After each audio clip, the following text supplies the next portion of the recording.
ഹരികൃഷ്ണൻ ഇപ്പൊ കണ്ണൂരിൽ നിന്നല്ലേ വന്നു നമ്മുടെ ഇവിടെ കോട്ടയം ജോലി ചെയ്യുന്നല്ലേ. അപ്പൊ നമ്മൾ ഫസ്റ്റ് സ്കിൻ ഒന്ന് ചേഞ്ച് ആക്കാൻ വേണ്ടിട്ട് നമ്മൾ വന്നു. പക്ഷെ ഹൈഡ്രാഫേഷ്യൽ ചെയ്യാനാണ് വന്നത്. നമ്മൾ ഹൈഡ്രാഫേഷ്യൽ ചെയ്തില്ല. കൺസൾട്ട് ചെയ്തിട്ട് ഗ്ലൂട്ടാത്തയോൺ ഫേഷ്യൽ തന്നല്ലേ. സെക്കൻഡ് സിറ്റിംഗ് കറക്റ്റ് ഹരികൃഷ്ണൻ വന്നു. അതിന് ഭയങ്കര സന്തോഷമുണ്ട്. നമ്മൾ വിളിച്ചു പോലുമില്ല, കറക്റ്റ് വന്നു.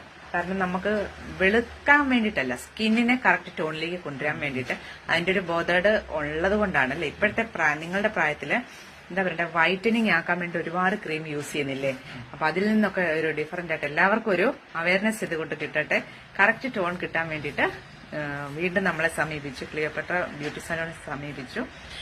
എങ്ങനെയുണ്ടായിരുന്നു റിസൾട്ട്? ഒന്ന് ഷെയർ ചെയ്യാം. പ്രതീക്ഷയിലും നന്നായിട്ട് ചെയ്തു. കഴിഞ്ഞ തവണ തന്നെ റിസൾട്ട് ഉണ്ടായതുകൊണ്ടാണ് ഇത്തവണ ഇങ്ങോട്ട് തന്നെ വന്നത്. ഇത്തവണ ചെയ്തപ്പം കാണാം, മാറ്റം ശരിക്കും കാണാൻ പറ്റും. മുമ്പേ ഉണ്ടായത് ഇപ്പോൾ നമ്മൾ ഭയങ്കര വ്യത്യാസം ഉണ്ടല്ലേ. വന്നപ്പോഴും ഫസ്റ്റ് ചെയ്തപ്പോ ഫ്രണ്ട്സ് ഒക്കെ മാറ്റം പറയുന്നില്ലേ. ഫ്രണ്ട്സ് പറഞ്ഞു അവർക്കും ഒക്കെ ഇങ്ങോട്ട് വരണം എന്നൊക്കെ പറഞ്ഞിരുന്നു. ഒരു മാറ്റം ഉള്ളത് കൊണ്ടല്ലേ. കണ്ണിന് അണ്ടറയിലുള്ള നല്ല ഡാർക്ക് സർക്കിൾസ് ആയിരുന്നു അല്ലെ. അപ്പൊ നമ്മളിത് ചെയ്തത് 10-in-1 ചെയ്തത്. ആരെങ്കിലും ചോദിച്ചാൽ പറയാ 10-in-1 ചെയ്തത്. അത് 7-in-1 ഉണ്ട്. അത് കസ്റ്റമർ എന്താ പറയണ്ടേ, അവരുടെ പ്രൈസിനനുസരിച്ചുള്ളത് നമുക്ക് ചെയ്യാൻ പറ്റും. ഓക്കെ, അപ്പൊ താങ്ക് യു ഹരികൃഷ്ണൻ. ഓക്കെ.